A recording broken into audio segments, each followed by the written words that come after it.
আজকের word of the day হচ্ছে ইনডলজেন্স।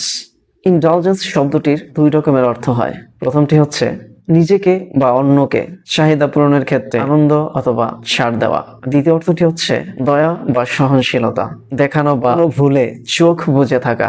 সহজভাবে বুঝুন, ইনডলজেন্স মানে হলো যখন কেউ নিজেকে বা অন্যকে সীমার বাহিরে হলেও সুবিধা বা আনন্দ প্রদান করে, অথবা কারো ভুল বা দুর্বলতায় সহনশীল থাকে, সেই অবস্থাকে বোঝায়। উদাহরণস্বরূপ, he showed indulgence towards his children's mistakes. সে তার সন্তানদের ভুলে সহনশীলতা দেখায়, অর্থাৎ দেখেও না দেখার ভান করে। আবার চকোলেট ইজ মাই গ্রেটেস্ট ইনডলজেন্স, অর্থাৎ চকোলেট আমার সবচেয়ে বড় সুখের জিনিস।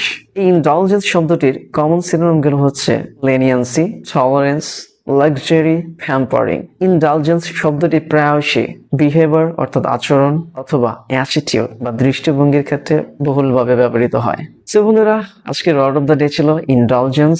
আগামীতে দেখা হবে নতুন কোনো ভিডিওতে। ভিডিওটি ভালো লাগলে অবশ্যই লাইক বাটনে প্রেস করতে ভুলবেন না এবং সে সাথে অবশ্যই শেয়ার করবেন।